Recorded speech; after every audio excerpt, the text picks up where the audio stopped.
क्या दोस्तों आपका भी विनिंग फ्रॉम गेम्स पर टीडीएस कट गया है? तो ये वीडियो आपके लिए है, क्योंकि आज इस वीडियो में मैं आपको बताने वाला हूँ जो आपका कुछ पैसा कट गया है उसको कैसे हम रिफंड लें आईटीआर फाइलिंग से।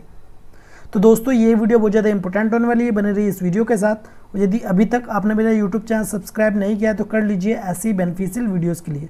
और दोस्तों आप हमारे एक्सपर्ट से भी आईटीआर फाइलिंग करा सकते हैं दिए नंबर पर कॉन्टैक्ट करके। तो दोस्तों चलते हैं और वीडियो को स्टार्ट करते हैं। तो सबसे पहले मैं आपको कुछ क्वेश्चंस के आंसर्स बताना चाहूँगा, क्योंकि बहुत लोगों के क्वेश्चंस होते हैं। सबसे पहला, आरटीआर फाइलिंग कब करें? ठीक है, तो मैं आपको बता दूं आरटीआर फाइलिंग जो करनी होती है, अब जैसे मान लीजिए अब जो आरटीआर फाइलिंग हो रही है वो कौन सी ईयर की हो रही है? वो हो रही है फाइनेंशियल ईयर 23-24 की। ठीक है, तो फाइनेंशियल ईयर 23-24 1 अप्रैल 23 से लेकर 31 मार्च 24, ठीक है, उसकी आईटीआर फाइलिंग हो रही है।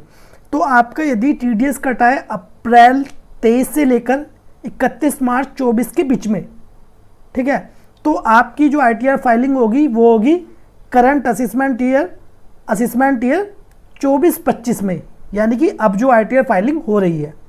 अब मान लीजिए आपका मार्च 24 के बाद में टीडीएस कटा है, तो इसकी आईटीआर फाइलिंग कब होगी?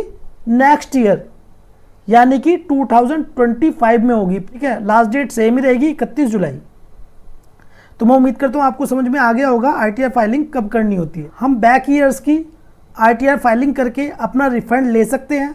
तो देखिए बिल्कुल भी नहीं ले सकते, क्योंकि जो बैक ईयर्स की आईटीआर फाइलिंग होती है वो नॉर्मल आईटीआर फाइलिंग नहीं होती, वो होती है अपडेटेड रिटर्न।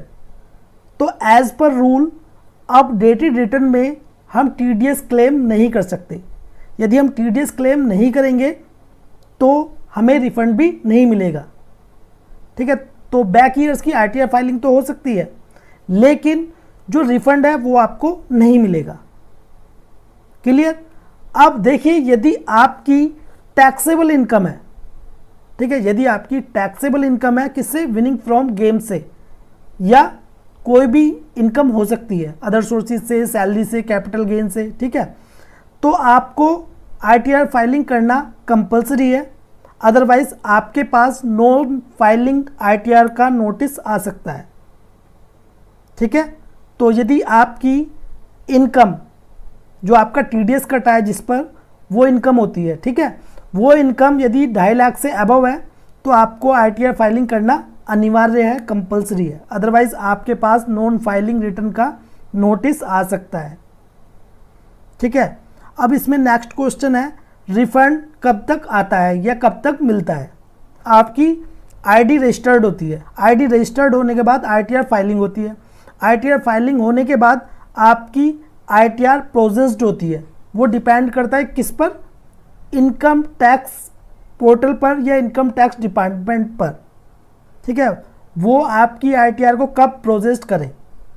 जब से न्यू इनकम टैक्स पोर्टल को लाया गया है, जल्दी से जल्दी आईटीआर प्रोसेस्ड हो जाती है। यानी कि पहले 6 मंथ 1 ईयर भी लग जाता था, लेकिन अब यदि रिफंड नहीं है तो hand to hand ITR processed हो जाती है। लेकिन जिसमें रिफंड बनता है उसमें थोड़ा टाइम लगता है, क्योंकि जो असेसिंग ऑफिसर होता है वो इसको जो आपका रिफंड है उसको इशू करता है। ठीक है, तो मैक्सिमम 1 मंथ इसमें लग जाता है। ठीक है, और डिपेंड करता है इनकम टैक्स डिपार्टमेंट पे। अब देखिए जो गेमिंग पर टीडीएस का जो सेक्शन है वो है 115 BBJ। अब हम आईटीआर फाइलिंग स्टार्ट करने वाले हैं, तो आपको वीडियो को स्किप नहीं करना है। तो आपको लॉगिन कर लेना है। लॉगिन करने के बाद आपके होम पेज पर यहाँ पर फाइल नाउ का ऑप्शन शो हो रहा होगा। ठीक है, यदि आपके होम पेज पर ये शो नहीं हो रहा है तो आपको जाना है ई फाइल में, फिर इनकम टैक्स रिटर्न्स में, फिर फाइल इनकम टैक्स रिटर्न। इस पर जैसे ही आप क्लिक करेंगे, क्लिक करने के बाद जो आईटीआर का प्रोसेस है वो स्टार्ट हो जाएगा। ठीक है, तो हमारे होम पेज पर ही फाइल नाउ का ऑप्शन आ रहा है, इस पर क्लिक करेंगे। सिलेक्ट असेसमेंट ईयर, जो कि करंट असेसमेंट ईयर है 2024 एंड 2025। ठीक है, अब उसके बाद सिलेक्ट मोड ऑफ फाइलिंग। तो दो तरह से आईटीआर फाइलिंग होती है, ऑफलाइन यानी कि डेस्कटॉप यूटिलिटी से। जो प्रोसेस है दोनों का सेम ही है। ठीक है, ज़्यादा फर्क नहीं है। ऑनलाइन हम इनकम टैक्स पोर्टल पर करते हैं और ऑफलाइन डेस्कटॉप यूटिलिटी पर करते हैं। ठीक है, तो उसके लिए आपको डेस्कटॉप यूटिलिटी डाउनलोड करनी होगी ऑफलाइन के लिए। लेकिन आज मैं आपको सिखा रहा हूँ ऑनलाइन। तो ऑनलाइन पर टिक मार्क करेंगे, फिर कंटिन्यू पर क्लिक करेंगे। तो देखिए यहाँ पर पहले से ही ड्राफ्ट शो हो रहा है, ठीक है। आपको स्टार्ट न्यू फाइलिंग पर क्लिक करना है, ठीक है। हम इस पर क्लिक करते हैं। अब उसके बाद आपको अपने अकॉर्डिंग इसमें से शेड्यूल को सिलेक्ट करना है, ठीक है। अब नीचे आके कंटिन्यू पर क्लिक करेंगे, फिर कंटिन्यू पर क्लिक करेंगे, फिर कंटिन्यू पर क्लिक करेंगे। फिर देखिए ये वाला जो ऑप्शन है, जो ये वाला ऑप्शन है, ये है न्यू रिजिम और ओल्ड रिजिम में जाने के लिए। इसको ओल्ड रिजिम में जाना चाहते हैं तो इसको यस करेंगे, अदरवाइज इसको नो रहने देंगे यदि न्यू रिजिम में जाना चाहते हैं। फिर कंटिन्यू पर क्लिक करेंगे क्योंकि हम यहाँ पर न्यू रिजिम में जा रहे हैं। फिर उसके बाद देखिए ये है सैलरी एग्जाम्पशन, ठीक है। यदि आपके केस में सैलरी है तो एग्जाम्पशन जो भी आपके अकॉर्डिंग होगी वो आपको इसमें चूज कर लेनी है। फिर कंटिन्यू पर क्लिक करेंगे।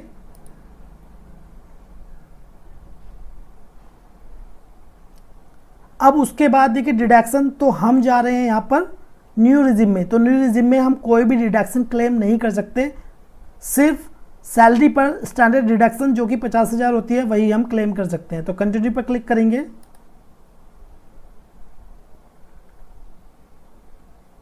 तो देखिए पहला शेड्यूल है इसमें जनरल इंफॉर्मेशन, इस पर क्लिक करेंगे। तो देखिए इसमें है पर्सनल इंफॉर्मेशन, इसमें कॉन्टैक्ट डिटेल्स और इसमें है फाइलिंग स्टेटस, इस पर क्लिक करेंगे। तो देखिए इसमें है फाइल्ड अंडर सेक्शन। यदि आप ड्यू डेट से पहले अपनी ITR फाइलिंग कर रहे हैं तो ये ऑटोमेटिक सिलेक्ट होके आ जाएगा 139(1). यदि आप ड्यू डेट के बाद अपनी ITR फाइलिंग कर रहे हैं तो उसको बोलते हैं बिलेटेड रिटर्न, ठीक है, आफ्टर ड्यू डेट। तो इस पर ऑटोमेटिक सिलेक्ट होके आ जाएगा। यदि नहीं आता है तो आपको सिलेक्ट कर लेना है। फिर उसके बाद है रिवाइज्ड रिटर्न, ठीक है। तो यदि आप रिवाइज्ड रिटर्न करना चाहते हैं तो इस पर टिक मार्क करेंगे। मॉडिफाइड रिटर्न, यदि मॉडिफाइड करना चाहते हैं तो इस पर टिक मार्क करेंगे। फिर उसके बाद है आफ्टर कंटिन्यूएशन ऑफ डिले, ठीक है। फिर नीचे आएंगे तो हमने पहले ही न्यू रिजिम को ऑप्ट किया था, यानी कि सिलेक्ट किया था, ठीक है। तो नो पर यहाँ पर सिलेक्ट होके आ रहा है। फिर नीचे आएंगे, फिर देखिए रेसिडेंटल स्टेटस इन इंडिया। तो यदि आप रेसिडेंट है तो रेसिडेंट सिलेक्ट करना है, नॉन रेसिडेंट है तो नॉन रेसिडेंट। तो यहाँ पर है रेसिडेंट। फिर उसके बाद condition for residential status, you work in India for 82 days और more during the previous year, ठीक है। फिर नीचे आएंगे, फिर do you want to claim the benefit under section 115H, इसको नो पर टिक मार्क करेंगे। फिर उसके बाद इसको भी नो करेंगे। फिर उसके बाद whether you are in FPI, इसको भी नो करेंगे। फिर उसके बाद डिटेल्स ऑफ रिप्रेजेंटेटिव SEC, तो इसको भी नो करेंगे।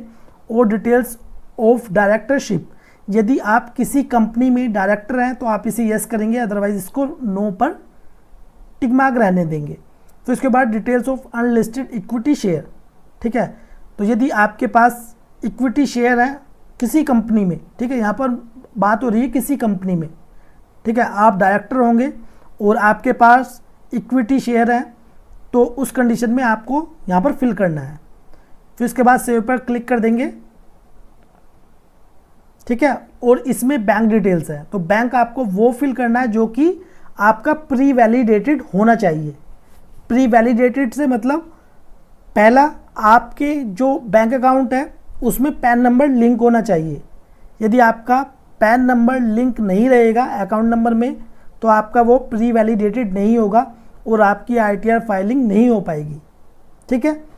तो हम इसे कंफर्म पर क्लिक कर देंगे। अब देखिए उसके बाद जो हमें इनकम को ऐड करना है, ठीक है, कहाँ पर करना है, विनिंग फ्रॉम गेमिंग की इनकम को कहाँ पर ऐड करना है, schedule income from other sources में, इस पर क्लिक करेंगे।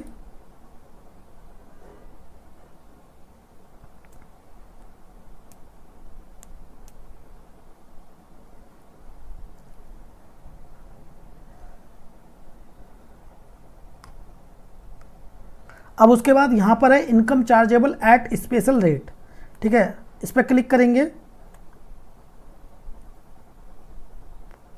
तो मैं एक बार आपको दिखा देता हूँ, ठीक है। और यहाँ पर नेचर ऑफ इनकम ये वाला सेक्शन है, income by way of winning from online games, इसे सिलेक्ट करेंगे, ठीक है। अब उसके बाद नीचे आ जाएंगे। नीचे आने के बाद देखिए ये है टैक्स पेड, इस पर क्लिक करेंगे।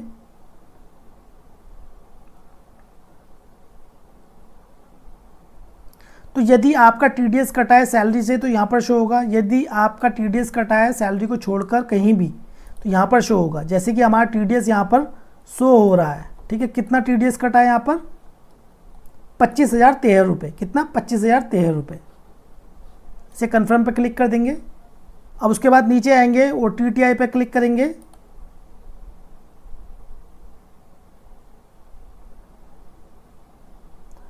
अब देखिए यहाँ पर हमारा 25,000 TDS है, तो ये पूरा का पूरा इसमें रिफंड आ रहा है 25,010।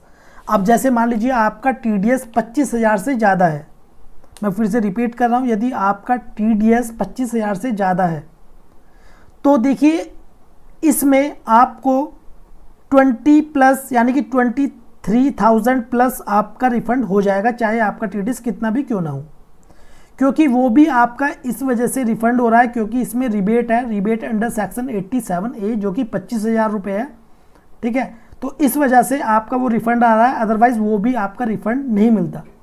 क्योंकि देखिए आपका जो TDS कटा है, जो आपका TDS कटा है, TDS का जो सेक्शन है 115 BBG, ठीक है। तो जो आपका TDS कटा है वो कटा है आपकी इनकम का 30%, ठीक है। तो वो क्या है, वो भी एक तरह से एडवांस टैक्स है, यानी कि आपका पहले ही टैक्स डिडक्ट करके कंपनी ने जमा करा दिया इनकम टैक्स डिपार्टमेंट में। अब देखिए अब आप करते हैं ITR फाइलिंग, और ITR फाइलिंग में भी 30% टैक्स कैलकुलेट होगा, ठीक है। तो जो आपका TDS कटा था वो तो एडजस्ट हो गया ना 30% टैक्स से। तो मैं फिर से रिपीट कर रहा हूँ, आपका 30% TDS कटा था। TDS क्या होता है, TDS भी एक तरह से एडवांस टैक्स होता है जो कि कंपनी पहले काट कर इनकम टैक्स डिपार्टमेंट में जमा करा देती है, ठीक है। फिर उसके बाद जब आप ITR फाइलिंग करते हैं तो उसमें भी 30% टैक्स कैलकुलेट होता है। तो जो आपका TDS कटा है वो टैक्स है वो एडजस्ट हो जाते हैं, ठीक है, उसमें से लेस हो जाता है जो हमारा टैक्स बनता है। यदि आपका TDS कटा है 25,000 तक तो वो पूरा का पूरा आपको रिफंड मिल जाएगा, ठीक है। अब इनकम आप देख लीजिए, क्योंकि 30% हमारा TDS कटता है। अब यदि उससे ज़्यादा है तो भी आपका समथिंग इतना ही रिफंड होगा, क्यों, क्योंकि रिबेट की वजह से। अदरवाइज़ यदि रिबेट नहीं होती तो आपका वो रिफंड भी नहीं होता। तो दोस्तों इसी प्रकार ही आपको अपनी ITR फाइलिंग करनी है, जैसे मैंने आपको बताया है, ठीक है। जो मेन चीज़ें थी वो मैंने आपको इस वीडियो में बता दी हैं, और बाकी जैसे ITR फाइलिंग होती है सभी चीज़ें सेम ही हैं। तो इसी प्रकार ही आपको ITR फाइलिंग करनी है यदि आपका TDS कटा है गेमिंग पर, ठीक है। और यदि आपका कोई डाउट है, आपका कोई क्वेश्चन है तो मुझे कमेंट बॉक्स में कमेंट करिए, मैं आपके क्वेश्चन का रिप्लाई ज़रूर दूंगा। और यदि आप हमारे एक्सपर्ट से अपनी ITR फाइलिंग कराना चाहते हैं तो दिए हुए नंबर पर कॉन्टैक्ट कर सकते हैं, लेकिन वो नंबर है सिर्फ पेड सर्विसेज के लिए।